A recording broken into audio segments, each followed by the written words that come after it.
Saudara, bukannya mereda, kasus tudingan ijazah palsu Presiden ke-7 RI Joko Widodo justru kian panas. Terakhir, Jokowi melaporkan 5 nama ke Polda Metro Jaya atas dugaan pencemaran nama baik dan fitnah. Padahal sebelumnya, alma mater Jokowi, yakni Universitas Gadjah Mada dan KPU Kota Solo sudah mengklarifikasi soal keaslian ijazah Jokowi. Lantas mengapa isu keaslian ijazah Jokowi terus berkembang menjadi polemik berkepanjangan? Dan mengapa para penggugat begitu getol menyoal keabsahan ijazah Jokowi sementara mantan Presiden Jokowi juga tak langsung membuat klarifikasi sejak awal? Kami malam ini mengundang kuasa hukum mantan Presiden Jokowi Yakub Hasibuan dan salah satu pihak yang dilaporkan Jokowi yakni Roy Suryo. Dan untuk mendudukan perkara soal polemik keaslian ijazah Jokowi, kami juga mengundang Ketua KPU 2021-2022 Ilham Saputra dan Rektor UIN periode 2006-2010 dan 2010-2015 Komarudin Hidayat. Kita sapa dulu para narasumber dari mulai paling ujung, Prof. Komarudin Hidayat, Rektor UIN 2006-2010, 2010-2015. Tepuk tangan untuk Prof. Komarudin. Selamat malam, Prof. Malam. Hadir juga salah satu terlapor, Mas Roy Suryo. Selamat malam. Di sebelah saya juga sudah hadir kuasa hukum Jokowi, Mas Yakub Hasibuan. Selamat malam. Selamat malam. Dan juga Ketua KPU 2021-2022 Mas Ilham Saputra. Selamat malam. Malam. Di studio Kompas TV kami juga sudah kehadiran teman-teman mahasiswa dari UPN Veteran Jakarta, Universitas Al-Azhar, dan Universitas Budi Luhur. Saudara, inilah Dua Arah bersama saya, Friska Clarissa.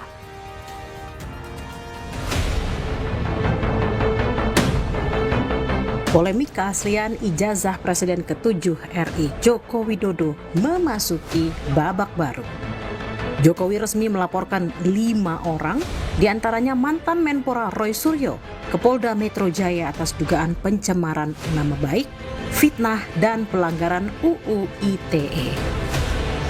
Sebetulnya masalah ringan, urusan ijazah palsu, tetapi memang perlu dibawa ke ranah hukum agar semuanya jelas dan gamblang. Ya dulu kan masih menjabat, saya pikir sudah selesai, ternyata masih berlarut-larut, sehingga ya dibawa ke ranah hukum akan lebih baik, sehingga sekali lagi nanti menjadi jelas dan gamblang. Roy Suryo mengaku siap menghadapi langkah hukum Jokowi. Roy bilang, sebagai pelapor, Jokowi juga harus bisa membuktikan keaslian ijazahnya. Tanggapan saya bagus ya. Jadi dengan begini nanti seluruh rakyat Indonesia itu bisa menyaksikan bagaimana seorang pelapor itu harus membuktikan juga bahan-bahan yang dia miliki. Dalam hal ini adalah ijazahnya yang kita pertanyakan ataupun kita duga itu tidak benar alias palsu. Sebagai kelanjutan laporannya ke polisi, Jokowi mempersilahkan penyidik menggelar uji digital forensik untuk membuktikan keaslian ijazahnya. Kalau diperlukan, ya silakan. Yang jelas sudah kita bawa ke ranah hukum. Di program Rosi, Menteri Hukum dan HAM periode 2004-2007 Hamid Awaludin menyayangkan Jokowi membiarkan isu keaslian ijazahnya berkembang jadi polemik berkepanjangan. Hamid menduga ada motif politik di balik isu ini. Itu dipakai, dipelihara isu ini, ya, seolah-olah dia dijolimi. Ya, beliau kan suka memelihara nama dipentaskan. Meski itu yang saya sesalkan Pak Jokowi. Kenapa nggak dari awal tunjukkan saja, ini loh ijazah saya yang asli. Jangan dibiarkan ini berkembang kan? Di situ masalahnya. Oleh karena itu saya berpendapat bahwa sengaja dipelihara ini supaya beliau manggung terus.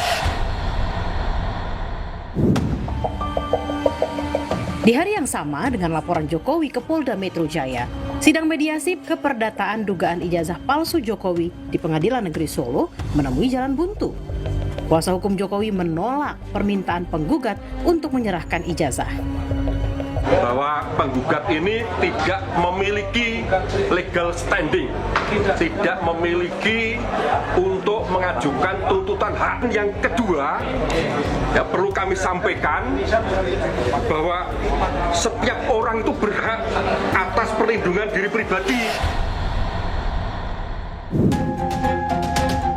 Senafas dengan laporan Jokowi dan sidang mediasi yang buntu, relawan alap-alap Jokowi melaporkan 4 orang atas dugaan pencemaran nama baik dan penghasutan terkait tudingan ijazah palsu Jokowi ke Polresta Surakarta, Sleman, dan Semarang. Jokowi telah menduduki jabatan publik sebagai Wali Kota Solo, Gubernur Jakarta, hingga Presiden 2 periode. Berbagai jabatan itu telah melalui proses verifikasi berbagai lembaga, diantaranya KPU. Belakangan, saat isu ijazah palsu ramai jadi sorotan, UGM sebagai alma mater Jokowi pun turut angkat suara. Namun, kegaduhan tak juga kunjung usai.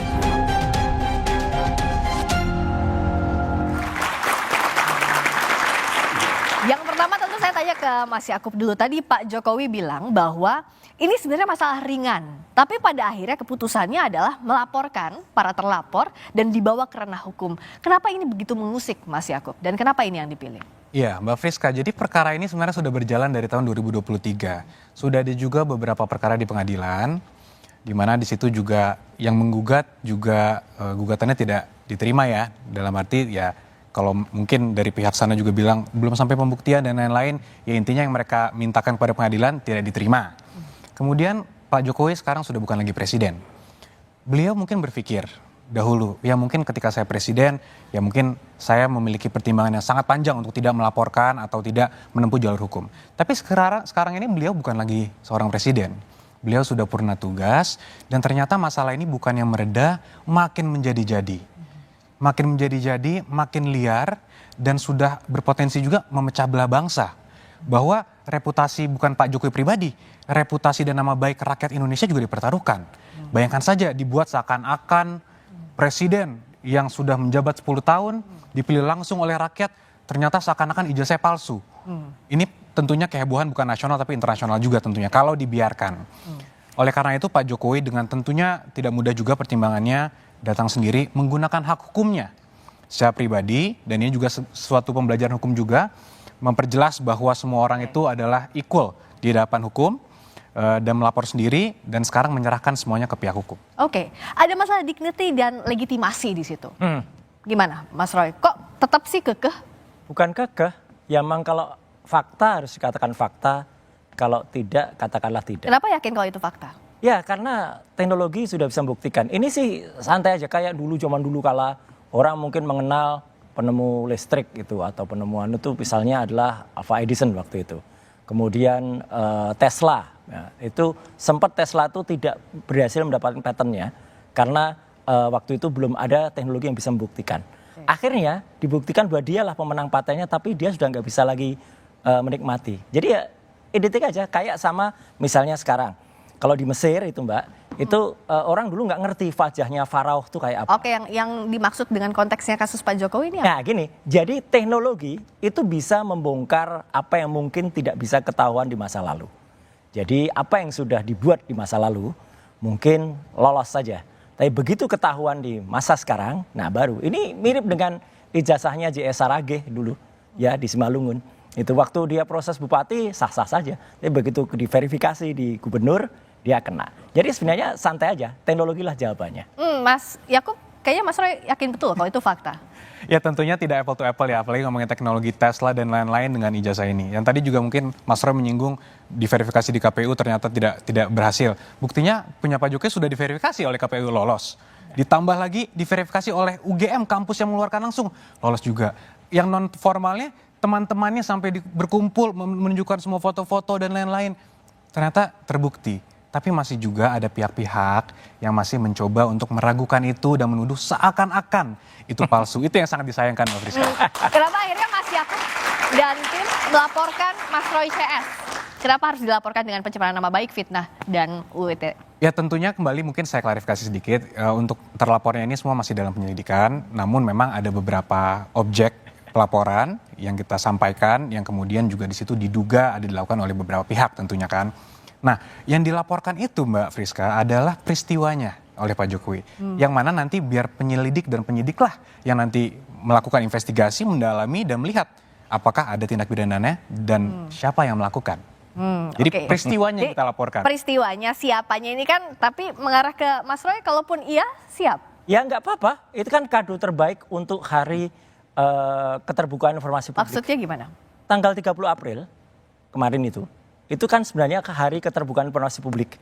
Ya gitu, 30 April. Dan itu hari yang ke-17. Dihadiahi oleh mantan presiden, orang yang tidak mau membuka keterbukaan informasi publiknya. Itu kan kado yang sangat bagus sekali. Tapi kalau masuk ke ranah hukum, konsekuensinya hukum juga loh. Iyalah, nggak ada masalah. Kita kan bicara dari sisi ini judulnya, apakah akademis atau politis, ya kan? Ini pure akademis. Pernyataan bahwa itu adalah fake, ya, atau real, itu adalah statement akademik. Coba kalau ada sesuatu yang ditemukan, kemudian itu fake or real, itu adalah akademik. Memang ini dua spesies yang sebenarnya tidak apple to apple ya, tapi nggak apa-apa, kita bicara clear dari sisi akademik, ya. Sementara kalau ada yang memandangnya dari sisi hukum, ya silakan saja. Kalau Prof. Komar lihat ini sisi akademik atau hukum atau politik? Pertama, bagi saya ini satu pendidikan politik bagi masyarakat. Jadi saya menikmati ya. Kenapa itu, Prof? Saya berharap ini berlangsung dengan etis, cerdas, transparan, sehingga betul-betul ini pembelajaran semakin dewasa. Yang kedua, lama-lama tapi ini juga menjadi semacam politico-tainment gitu. Kayak hiburan politik gitu. Kenapa, Prof?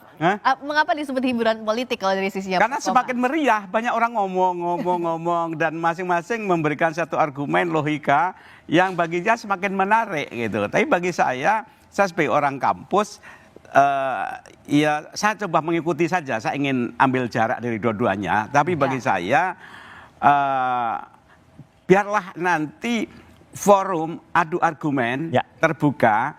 Jadi di sini ada lembaga politik dan ada kampus. Karena yang punya otoritas itu kan kampus. Sementara polisi dapat pengaduan masalah pidananya. Nah ini kan menarik, ini dua isu yang berbeda. Masalah pidana dan masalah keaslian. Saya bayangkan dua institusi itu nanti kerjasama ya untuk menjelaskan. Dan saya berharap jangan lama-lama deh ini. Karena wasting time, wasting energy. Dan lama-lama tanda kutip melelahkan. Oke, debat ini. Meskipun politik tainment kalau kata Prof. Komar, tapi ini melelahkan. Nah tapi bicara soal ini kan UGM udah klarifikasi Mas Roy. Kenapa jadi soal terus, kenapa dikorek-korek terus oleh Mas Roy dan kawan-kawan? Yang harus diingat, saya tuh lulusan UGM asli, S1, S2. Dan 2 teman saya, ya, Dr. Resmond dan juga Dr. Tifa, itu dua-duanya juga S1. Jadi kami itu dalam rangka cinta kampus. Kami itu sangat menyayangkan klarifikasi UGM yang sama sekali tidak perform ya. Kenapa dianggap? Iya, klarifikasinya katanya semua bukti ada, 34 bukti. Tidak ada satupun, jujur ini ya UGM ya, tidak ada satupun yang diletakkan di atas meja. Tidak ada. Dan mereka masih berdebat soal keterbukaan informasi publik. 1 jam kami baru mendapatkan skripsi. Dan akhirnya, alhamdulillah, skripsi itu bisa saya pegang, itu sebagai primary evidence. Primary evidence yang kemudian kita teliti langsung, saya bawa utilitas atau gadget yang memungkinkan untuk meriksa itu, dan disitulah makin banyak terungkap dari skripsi itu, mulai dari hurufnya, halamannya, kertasnya, salah ketik pada nama pembimbingnya, kemudian bahkan ada tulisan tesis padahal itu adalah skripsi untuk S1. Itu kan aneh banget. Saya jadi sangat menyayangkan ya, kenapa Universitas Gadjah Mada yang sangat besar dan saya cintai ini, itu bisa dulu meluluskan, kalau memang itu lulus ya. Kenapa dengan skripsi semacam itu? Maka skripsi yang sudah kita pastikan itu 99,9% itu adalah palsu, ya. Tidak mungkin menghasilkan ijazah yang benar. Itu aja. Oke, Mas Yakub silakan. Ya, Mas Roy, mohon maaf, saya mau klarifikasi. Tadi kan Anda bilang bahwa ada tulisan tesis. Itu skripsi siapa yang ada tulisan tesis, Mas? Yang ada tulisan tesis itu adalah bukan miliknya Pak Jokowi. Oh, bukan milik Pak Jokowi ya? Ya, tapi punya Pak Jokowi nggak ada. Oke, tapi yang tadi tesis bukan punya Pak Jokowi. Agak clear satu Indonesia, rakyat semua clear. Bukan punya Pak Jokowi. Bukan, tapi itu temennya. Terima kasih. Temennya yang diaku-aku, katanya ada lembar pengesahan. Lebih parah lagi punya Pak Jokowi. Karena punya Pak Jokowi nggak ada lembar pengujiannya. Ya, itu kan versi Anda, Mas. Enggak. Ya, mari kita lihat nanti kan. Ya. Mari kita lihat. Oke, tapi yang dipunya Pak Jokowi apa? Soal ini, bisakah dijamin misalnya tadi keabsahan soal skripsi ijazah Pak Jokowi punya buktinya dan siap untuk ini? Tentu, kalau semua bukti kan pasti sebelum kita melapor, Mbak, pasti sudah kita kumpulkan, kita susun dengan baik. baru kita laporkan semua. Tapi kan kita hormati proses peradilan yang ada, proses investigasi yang dilakukan penyidik kita hormati, sehingga nanti kalau dibutuhkan di penyidikan maupun di persidangan tentu akan kita berikan. Ya, harus. Oke, dan itu siap dibawa ke ranah hukum. Dua-duanya kayak pede banget nih antara Mas Yakub sama Mas Harus dibawa, sebelum ke hukum kan secara ilmiah harus diuji dulu. Iya kan? Jadi yang membilang kalau itu adalah asli, ya aslinya kayak apa? Yang kita pegang itu yang katanya asli miliknya Pak Joko Widodo, nggak ada tanda tangannya. Kok nggak ada lembar pengujiannya? Yang kok juga bisa jadi, lulus? Yang juga jadi pertanyaan, kok masih diragukan keaslian? Padahal ini kan sudah diverifikasi oleh KPU. Pak Jokowi udah jadi dari mulai wali kota, gubernur, dan juga pilpres. Tapi jawabnya usai jeda ya Mas Ilham. Tetap di luar. Ijazah Presiden ke-7. Bicara soal polemik ijazahnya Pak Jokowi, kan ini udah diverifikasi di KPU mestinya Mas Ilham. Dari mulai tingkat kota sampai ke KPU RI saat pilpres. Ya, pertama saya ingin menjelaskan dulu tugas KPU dalam rangka melakukan verifikasi. KPU itu juga melakukan verifikasi tidak hanya ijazah, tetapi juga kesehatan dan banyak hal lain. Nah, kita melakukan POKJA, kelompok kerja yang melibatkan misalnya dokter kesehatan. Ketika itu kita melibatkan misalnya RSPAD dalam rangka memeriksa kesehatan dari calon presiden. Nah, kemudian juga dalam tim melakukan verifikasi kami buat POKJA. Kami buat POKJA dan kemudian nanti kita melakukan verifikasi berdasarkan fotokopi ijazah yang sudah dilegalisir oleh kampus tempat yang bersangkutan belajar misalnya saja. Nah, kita datang ke kampus tersebut dan kami hanya melakukan verifikasi yang menyatakan bahwa benar yang bersangkutan adalah pernah kuliah di kampus ini dan ijazah dikeluarkan oleh kampus tersebut. Oke, berdasarkan dari UGM itu berarti ya? Verifikasi tersebut. Nah, jadi KPU tidak dalam konteks menggunakan tugasnya seperti yang disampaikan oleh Mas Roy misalnya, melakukan forensik atau memastikan bahwa itu ijazahnya palsu atau tidak. Tidak. KPU hanya memastikan bahwa, UGM, kita mau tanya nih, gitu kan? Apakah kemudian Pak Jokowi pernah berkuliah sini dan ijazahnya dikeluarkan oleh Anda? Benar, sudah cukup. KPU menganggap bahwa itu adalah benar bahwa Pak Jokowi adalah lulusan atau kemudian lulus dari UGM berdasarkan fotokopi ijazah digalisir diserahkan kepada kami sesuai dengan persyaratan peraturan perundang-undangan. Nah, itu tugas KPU, tidak melakukan tugas-tugas forensik atau memeriksa, memakai kacamata dan sebagainya, tidak sama sekali. Ya, KPU tugasnya hanya yang diamankan oleh undang-undang. Seperti itu. Oke, dan itu sudah sesuai aturan undang-undang diverifikasi. Ya nggak apa-apa, jelaskan. Berdasarkan pernyataan dari UGM, Mas. Kita hargai kejujuran KPU. Ya, memang KPU kan tidak memeriksa forensik itu, jadi menyerahkan kepada UGM lagi. Jadi makanya nggak apa-apa kalau kita challenge UGM, nggak apa-apa, kita hormati KPU. KPU sudah menjalankan tugas dengan benar. Verifikasinya hanya cukup ke kampusnya. Tapi ternyata kalau kampusnya bisa salah, kampus kan nggak seluruhnya pasti benar. Bisa saja kampus salah. Kalau skripsinya kayak gitu, ya, apa mungkin kemudian keluar ijazahnya? Ini loh yang menjadi soal. Apa iya kampus bisa salah? Kita dengarkan dulu pernyataan dari UGM berikut. Oh iya, yang lengkap Mbak, pernyataannya. Joko Widodo itu tercatat dari awal sampai akhir melakukan tridharma perguruan tinggi di Universitas Gadjah Mada. Itu sudah kami jelaskan dan Joko Widodo itu lulus pada November ya, 5 November 1985, sesuai dengan catatan di dokumen Fakultas Kehutanan. Nah, ini dipotong nih Mbak. Ya nggak mungkin 1 jam bukan, dong. Bukan nggak mungkin 1 jam. Gimana? Ada alam bawah sadar yang ditunjukkan oleh Allah Subhanahu Wa Taala ketika Prof Wening Udaswara ini ya mengucapkan Joko Widodo itu adalah mahasiswa Fakultas Kedokteran. Di Kehutanan. Prof Wening itu orang sastra. Jokowi disebut-sebut lulusan kehutanan. Kok bisa keluar dari mulutnya itu kedokteran? Itu hal yang sangat tidak mungkin kalau tidak secara bawah sadar itu sebenarnya ada sesuatu yang akhirnya keluar gitu loh. Jadi ini nggak boleh dibiarkan ya. Ada di rekaman jadi aslinya. ada kecurigaan dari sini Mas Yakub. Itu berdasarkan ilmu apa tuh Mas Roy?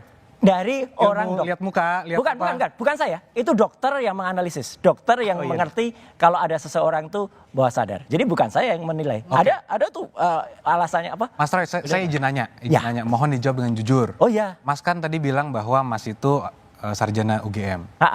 Katakanlah ijazah Mas hilang. Ya. Walaupun punya Pak Jokowi ada, saya andaikan punya Mas Roy hilang. kemudian butuh untuk apply kerja atau mau mendaftar ke KPU. Ya. Kemana Mas Roy pergi untuk meminta legalisir? Ke UGM. Dan ke UGM? Ya. Oke.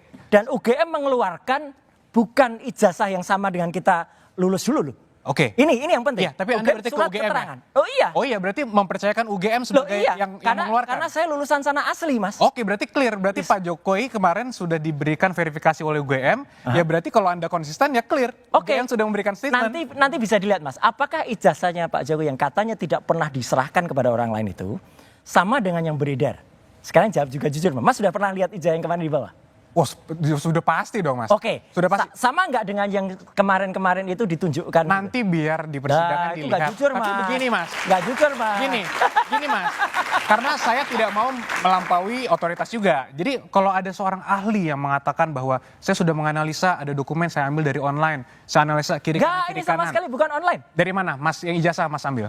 Ijazahnya adalah memang kan ijazah kita pastikan dari ketika skripsinya itu tidak benar, ya ijazahnya pasti Bukan, tidak Mas benar. kan menganalisa ijazah.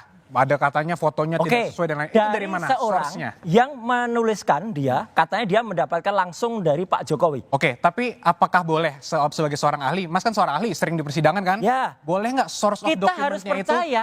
Nggak, boleh nggak source of dokumen yang dianalisa seorang ahli forensik itu bukan berasal dari dokumen asli? Makanya kita tunggu. Menganalisa kopi. Oh, Boleh nggak apa-apa. Boleh Makanya nanti kita tunggu. Kita tunggu kalau Mas punya yang asli, ya kita bandingkan. Kalau itu ternyata yang kemarin dianalisis juga oleh saya dan Dr. Respon, itu tidak benar. Orang itu yang pernah memposting dan katanya asli itu, katanya dia dapat dari Pak Jokowi itu, penyebar hoaxnya dia. Tapi yang menganalisa seakan-akan itu palsu siapa, Mas? Loh kita karena kalau itu palsu, berarti yang ada disebar oleh hoax itu palsu kan? Nggak ada yang salah. Saya mau tanya ke Prof. Komar. Ya. Kalau dari sisinya Prof. Komar dari akademisi, apa yang disampaikan UGM semestinya klarifikasinya sudah cukup atau tidak sih? Mestinya cukup, tapi kalau ada keraguan, ada fakta-fakta, ya jelaskan aja sampai patah. Jadi silahkan Anda menggugat, tapi Anda harus siap dipatahkan kalau memang ada bukti yang menangkan. Dan saya berharap bahwa bukan pengadilan ya, proses apa di penyidikan, Prof. Penyidikan. Yang di polisi penyidikan. Nanti terus persidangan. Sekarang. Oh, peradilan. Peradilan ya. Saya berharap nanti terbuka seperti ini. Nah, setuju. Sehingga rakyat itu melihat pendidikan dan selesai. Ya. Jadi jangan di belakang tembok deh. Ya. Saya ingin nanti polisi, pengadilan, hakim semua, bahkan kalau perlu guru besar UGM, wali amanah menyaksikan biar selesai urusannya. Setuju. Satu lagi, Mbak Priska. Yang menarik gini, nggak boleh dilupakan. Ketika sudah ada klarifikasi dari sekarang pejabat di UGM, mantan rektor UGM, Prof. Sofyan Effendi pun meragukan itu. Dan ada seorang mantan rektor yang lain memeluk saya dan mengatakan, Mas, itu juga saya tahu kalau itu nggak benar. Oke. Teruskan. Nah, Mas Yakub, apakah siap kalau tadi ditantang ya terbuka prosesnya sampai di peradilan? Tentunya kan ketika kita memutuskan untuk menempuh jalur hukum, kita sudah siap dengan semua konsekuensinya. Ya. Kami siap untuk kooperatif, dibutuhkan dokumen keterangan, kami selalu siap. Jadi kita mungkin Mas Roy selalu bilang, bagus silahkan biar terbuka. Setuju. Mari kita lihat di persidangan. Jangan kayak UGM lo ya, ngakunya beneran, kita ketika pertemuan tanggal 15 April itu Mbak, kita bertiga dihadapi, wah kayak gerombolan gitu ya. Terus ada beberapa kamera, saya pikir kamera itu wartawan. Ternyata tidak, baru di ujung diberitahu itu internal Mas. Dan sampai detik ini, sampai siaran dua arah ini, kita minta rekamannya nggak pernah diberikan. Padahal di rekaman itu kalau diputar, kelihatan banget bagaimana, saya harus bilang, bagaimana pihak UGM gelagapan ketika kita tanya KKN-nya di mana. Ini bukti-buktinya yang lain mana, nggak ada. Dan itu ternyata hanya internal, padahal kita kira itu adalah, seperti tadi usulan Prof. Komar, benar sekali. Live streaming kalau perlu nanti semua orang Indonesia nonton. Oke, jadi kalau soal bukti, tentu nanti Mas Yakub akan melihatkannya saat persidangan. Tapi apa yang dipunya, apa yang untuk meyakinkan publik bahwa kalau Mas Roy kan bilang dari fontnya, skripsinya, apanya. Kalau dari Mas Yakub dan timnya Pak Jokowi apa ya? Gini Mbak, ini pertanyaan Mbak sangat baik karena ini merepresentasikan apa yang telah terjadi di masyarakat sekarang. Sekarang telah terjadi seakan-akan yang tertuduh yang harus membuktikan. Karena Mbak nanya ke saya, apa yang bisa Anda bawa untuk membuktikan itu asli? Ini pola pikir yang sangat rusak. Seharusnya Mbak, yang terjadi itu, kita ada negara hukum, siapa yang mendalilkan harus yang membuktikan. Nah, inilah bukti bahwa ini harus di stop segera, tidak bisa dilanjutkan, bisa menjadi presiden buruk, dan ini harus dibuat terang benderang secepatnya. Karena kembali lagi, ini berpotensi untuk sangat merusak kredibilitas bangsa Indonesia secara umum. Karena begini, kalau Mas Roy kan sudah bilang, kenapa saya tanyakan, oke dalam hukum pembuktian kan memang siapa yang mendalilkan dia harus membuktikan. Koreksi Mbak, dua-duanya equal membuktikan. Nah oke, tunggu dulu. Kalau Mas Roy kan sudah bilang bahwa font dan lain-lain, tapi di sisi lain kan ditanya apa kantornya bahwa itu adalah asli yang dipegang, begitu? Apakah bisa menjaminkan? Tentu. Karena gini, Pak Jokowi sudah melewati semua tahapan pada saat beliau kuliah. Yang tadi dibilang KKN tidak ada, itu saya pastikan salah, karena ada. Dan semua sudah kami berikan detailnya kepada para penyelidik untuk nanti ya silakan dilanjuti untuk di proses persidangan. Jadi semua tahapan sudah dilalui, semua clear dan lain-lain, dan ini telah diverifikasi oleh lembaga pendidikannya. Jadi kalau bahasa sehariannya mau apa lagi? Nah, jadi kita tunggu apa yang selama ini dianggap dianalisa katanya fotonya berbeda. Sekarang juga terakhir saya lihat di media massa sudah mulai ada pihak-pihak yang bilang itu foto perkawinannya juga sudah berbeda. Mungkin bukan Ibu Iriana malah. Aduh, ini menurut saya sangat jahat dan perlu di stop menurut pendapat saya. Jadi hal-hal seperti inilah yang perlu mungkin kita pahami bersama bahwa perkara ini sudah bukan lagi tentang perkara Pak Jokowi. Perkara ini sudah mengenai masa depan bangsa Indonesia dan masa depan hukum di Indonesia. Jadi kembali lagi, ini semua juga baik buat pembelajaran hukum juga buat semuanya, Mbak. Oke, itu tadi. Gimana, Prof? Ya. Gimana, Prof? Saya menggarisbawahi tadi ya. Gimana, Prof? Apa yang bahwa sekarang ini kadang-kadang medsos itu kita tidak bisa mengontrol, liar sekali.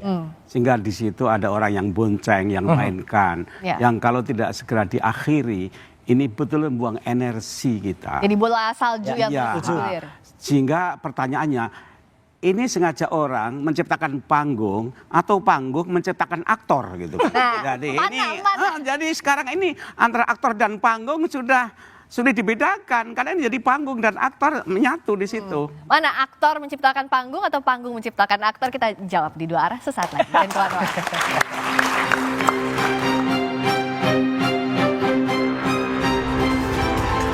Mantan Presiden Joko Widodo melaporkan 5 orang ke polisi.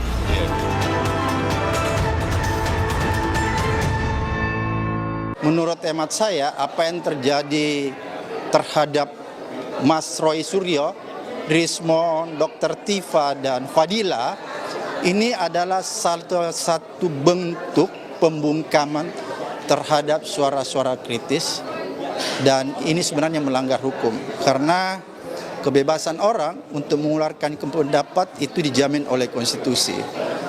Jadi kalau orang paham tentang konstitusi, pemerintah paham tentang konstitusi, maka suara kritik tidak boleh dilawan dengan mengkriminalisasi seseorang lewat laporan ke kepolisian. Terima kasih Anda masih bersama kami di dua arah. Mas Yakub, apa iya itu pembungkaman suara-suara yang kritis kalau kata Pak Abraham? Saya rasa perlu dibedakan antara suara yang kritis dengan tuduhan-tuduhan yang tidak berdasar ataupun fitnah ya. Karena mungkin bisa kita pahami semua Pak Jokowi sudah menjabat selama 10 tahun sebelum beliau purna tugas.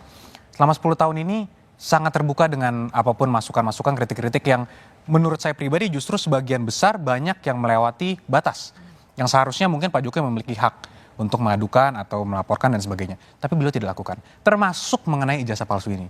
2023 beliau masih menjabat, semua kalau kita ngomong simpelnya semua masih under his control. Tapi beliau tidak melakukan apapun. Digugat pun beliau respon dengan menjawab gugatannya. Artinya menghormati proses hukum yang berlaku, gugatan perdata dibalas perdata, gugatan tun dijawab secara tun. Tapi sekarang beliau sudah bukan lagi presiden. Kali ini beda? Kali ini tentunya sangat beda. Beliau bukan lagi presiden, tetapi masih ada aja tuduhan-tuduhan seperti itu. Justru sekarang Pak Jokowi menggunakan haknya sebagai warga sipil biasa. Karena semua orang itu kan equal di hadapan hukum. Ini juga yang paling penting. Bahwa jangan seakan-akan pernah menjabat, seakan-akan berkuasa sehingga haknya lebih rendah dari masyarakat. Kan tidak. Apa karena dia pernah menjabat jadi dia tidak boleh melaporkan kalau ada orang yang melakukan dugaan tindak pidana terhadap dia? Kan itu tidak masuk akal. Itulah kenapa seluruh kritik-kritik yang luas yang membangun itu sangat di welcome, tapi harus dalam koridor hukum. Oke, harus dalam koridor hukum. Mas Roy, rasanya ini kriminalisasi atau enggak? Ya memang hak warga negara Pak Jokowi untuk makanya melaporkan. saya berpesan juga waktu itu. Jadi karena yang kami sampaikan itu adalah telaah ilmiah berdasarkan pengetahuan dan research, ya, maka ini adalah kalau sampai ada yang melakukan kriminalisasi lagi, ya ini sangat tidak elok. Ya, gitu. Jadi artinya apa yang disampaikan itu kan semuanya sudah diatur, ya. Betul bahwa kalau dikatakan tadi itu jangan-jangan nanti source-nya ngambilnya dari sosmed. Enggak sama sekali. Saya nggak pernah ngambil dari sosmed ya. Kalau tidak dipastikan oleh orangnya. Ketika itu dipastikan bahwa ini asli, bahkan dalam utasnya dia nulis, ya, si Sandi itu, ini saya dapat dari Pak Jokowi langsung. Menariknya, ya, ini saya bantu juga. Ketika saya ketemu dengan yang bersangkutan, saya bilang selesai udah ternyata, karena dia bilang dapatnya tidak dari Pak Jokowi. Ya udah, hati-hati Mas Anda. Oke, nah ini soal ijazah ini apa yang Mas Ilham lihat? Apa bedanya dengan kasus yang tadi sempat disebut sama Mas? Justru saya kemudian ingin mengatakan bahwa KPU memverifikasi berkali-kali bahwa ini ada prinsip kehati-hatian di sini. Misalnya saja ketika tadi Mas Suryo mencontohkan Pak Jaya Saragih, ya, ketika itu di Simalungun dia bisa jadi bupati, tapi ketika menjadi gubernur KPU melakukan tim verifikasi kembali, SMA yang mengeluarkan ijazah yang diserahkan kepada kami untuk Profesor Pak Saragih itu ternyata sekolah tadi tidak mengakui, gitu. Ya, sekolah tidak mengakui, sehingga kemudian kami, sehingga kami mengambil tindakan tegas mengatakan kepada KPU Provinsi Sumatera Utara ketika itu bahwa ini tidak bisa kemudian diloloskan menjadi calon pasangan gubernur di Pilkada 2018 lalu. Nah, saya ingin membuktikan bahwa kemudian KPU melakukan verifikasi dengan hati-hati, dengan benar, dan melibatkan banyak pihak terkait dengan ahli-ahli pendidikan dan bahkan juga pihak sekolah itu sendiri. Nah, ini kan bahwa sebetulnya kalau kemudian KPU dianggap mungkin misalnya ada kesalahan di KPU membuktikan bahwa di Provinsi Sumut KPU sudah membuktikan bahwa kami melakukan verifikasi yang begitu dalam, sehingga ketika dinyatakan oleh sekolah tersebut bahwa yang bersangkutan tidak pernah sekolah di situ dan tidak pernah mengeluarkan ijazah, maka kami menyatakan dia tidak masuk atau kemudian TMS. Tidak memenuhi syarat. Jadi kuncinya di institusi pendidikannya. Kalau kasusnya Pak Jokowi berarti UGM yang jadi kunci. Sekali KPU ingin mengatakan bahwa KPU tidak melakukan verifikasi forensik, tapi KPU hanya melakukan verifikasi kepada institusi pendidikan di mana yang bersangkutan bersekolah. Ya, bagus itu. Enggak, ini saya puji ya KPU ketika melakukan di Sumatera Utara. Mohon itu juga dilakukan juga pada yang kita perbincangkan ini. Apakah dalam kasus ijazahnya Pak Jokowi, ya, kalau ini misalnya bukan ijazah 1, apakah KPU juga memverifikasi adanya ijazah SMA 6 yang kemudian di situ masih tertulis SMPP, betul SMPP, kan namanya Sekolah Menengah Pembangunan Persiapan, tapi ada dalam kurung SMA 6 gitu. Padahal SMA 6-nya itu belum ada di tahun itu. Apakah itu diverifikasi atau tidak? Tentu diverifikasi, ya. Kalau kemudian jadi gini, ada persyaratan-persyaratan yang kemudian kita harus verifikasi berdasarkan peraturan undang-undangan. Kalaupun kemudian peraturan undang-undangan mengatakan bahwa dari SD, SMP, SMA dan ijazah terakhir, tentu kami juga harus bisa melakukan verifikasi terhadap tatanan tersebut, gitu kan? Nah, sama seperti ketika Pilkada 2018 lalu, SMA-nya ternyata bermasalah. Kami katakan bahwa SMA tersebut menyatakan bahwa yang bersangkutan tidak pernah sekolah di sini dan ijazah ini tidak pernah dikeluarkan oleh sekolah tersebut. Maka kami menyatakan tidak memenuhi syarat. Oke, artinya kalau track recordnya Pak Jokowi clear dari bupati wali kota Solo, kami melakukan verifikasi ulang, tidak lantas kemudian menggunakan data yang pernah dilakukan oleh KPU sebelumnya. Nah, seperti itu. Jadi diverifikasi ulang ya. Tapi sekali lagi KPU, saya garis bawahi, KPU melakukan verifikasi kepada institusi yang bersangkutan, tidak melakukan verifikasi forensik. Ada jawaban nggak, Mbak? Boleh tanya Pak Ilham. Ada jawaban nggak terhadap kemarin Dr. Taufik yang kemudian melakukan gugatan itu mengecek kepada KPU, ternyata data-data Pak Jokowi itu nggak ada semua, gitu, kosong. Gitu. Wah, kalau dalam masa sekarang saya tidak tahu. Nah, tapi ketika saya terus terang kami bertanggung jawab di pemilu 2019, data itu kami pampang. Dan itu masanya Mas Ilham waktu itu ya? Dan itu di masa kami. Nggak tahu di masa sekarang saya tidak tahu. Gitu. Kalau Prof. Komar, apakah ini masih harus jadi soal administrasi ini jadi pintu masuk lebih dalamnya lagi polemik soal ijazah Pak Jokowi? Gini, yang ingin saya sampaikan bahwa Pak Jokowi si presiden itu udah milik bersama, milik bangsa. Jadi kalau toh rakyat ada yang mempertanyakan, persoalkan, itu bagus-bagus saja. Dan Pak Jokowi tidak perlu tersinggung karena dia milik rakyat. Namun saya juga membela hak dia. Kalau sudah berlebihan merasa tersinggung, dia punya hak untuk membela diri. Gitu. Sebagaimana kalau saudara Roy juga punya masalah, dia juga punya hak untuk mempertanyakan. Setuju, Prof. Jadi masing punya hak. Disinilah nanti lembaga polisi atau pengadilan yang kemudian mengolah proses, tapi hak masing-masing itu harus dijaga. Jadi saya membela Pak Jokowi sekaligus juga saya membela hak Anda.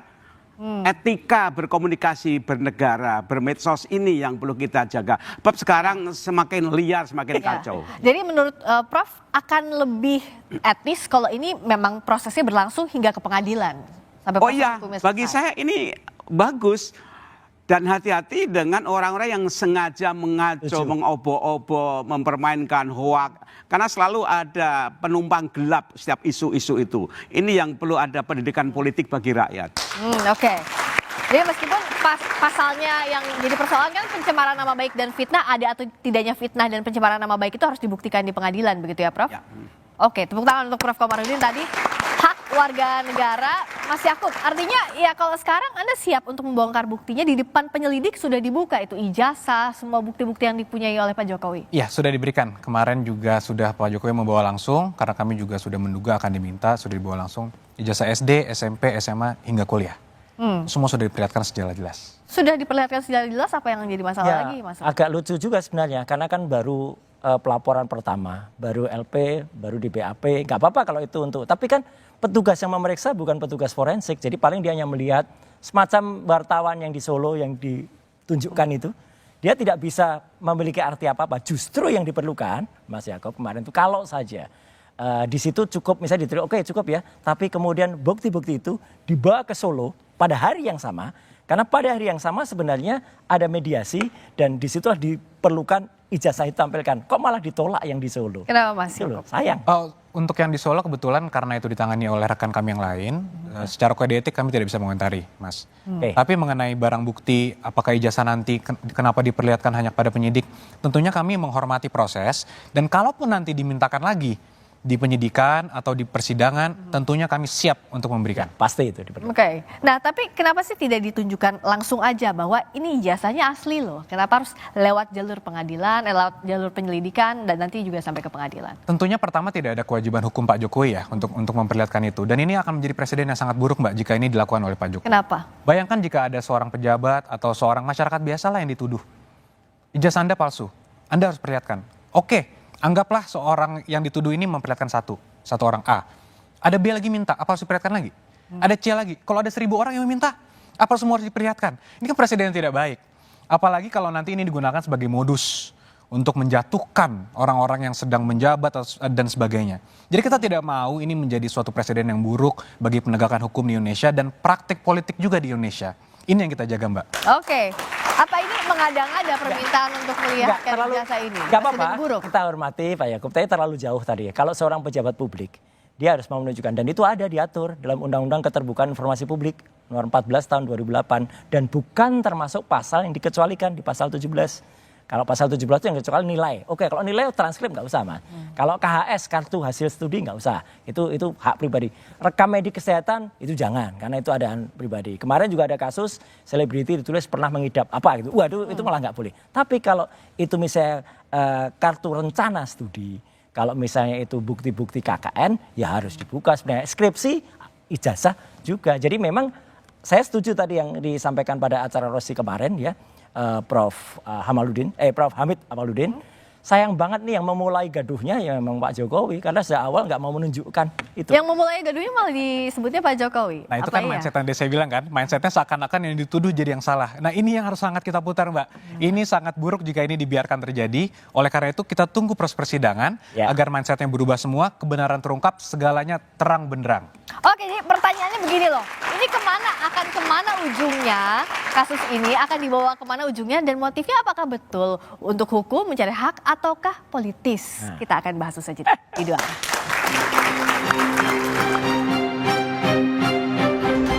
Bola liar, mantan Presiden Joko Widodo melaporkan 5 orang ke polisi.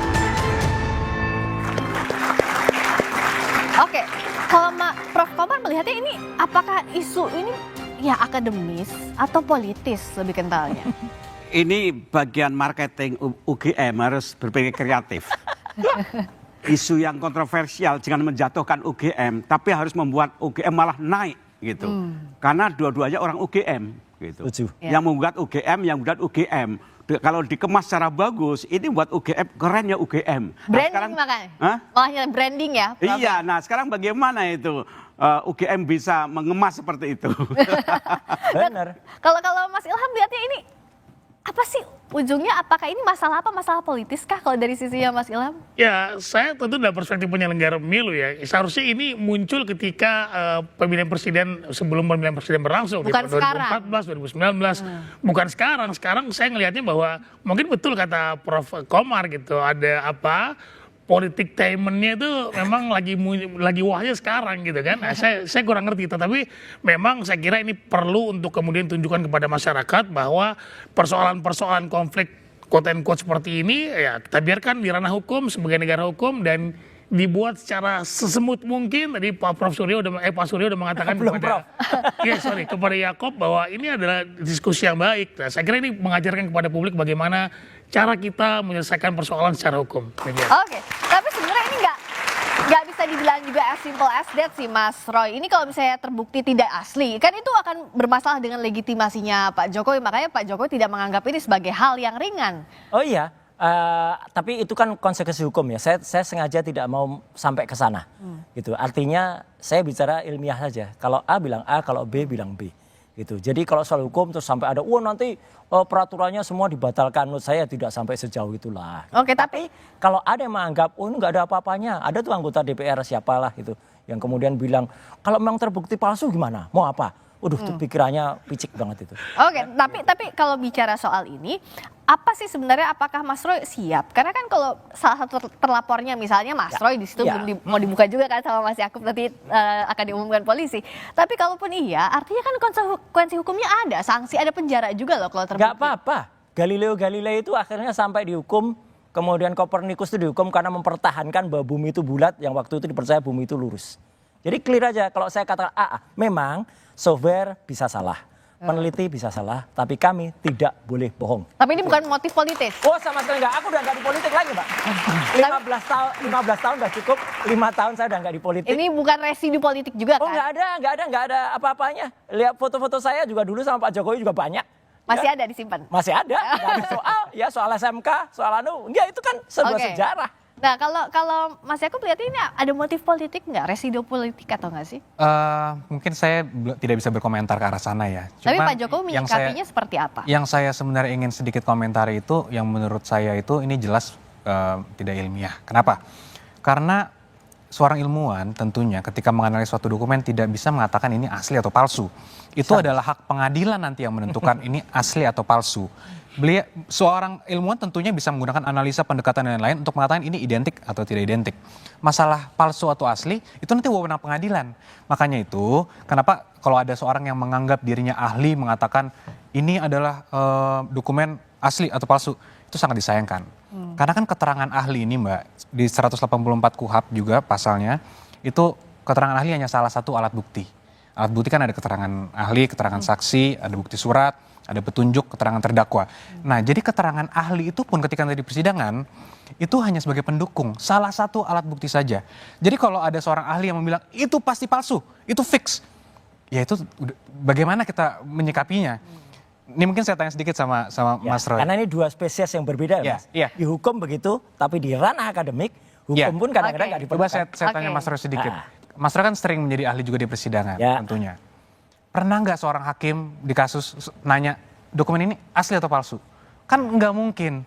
Karena hakim akan menanya pendapat Anda tentang dokumen ini, analisanya seperti apa. Baru dijelaskan. Tapi yang namanya definisi fake, true or false itu ada dalam ilmiah Mas. Bukan. Kalau seorang ahli bisa menyatakan suatu dokumen palsu, ini fix, absolut.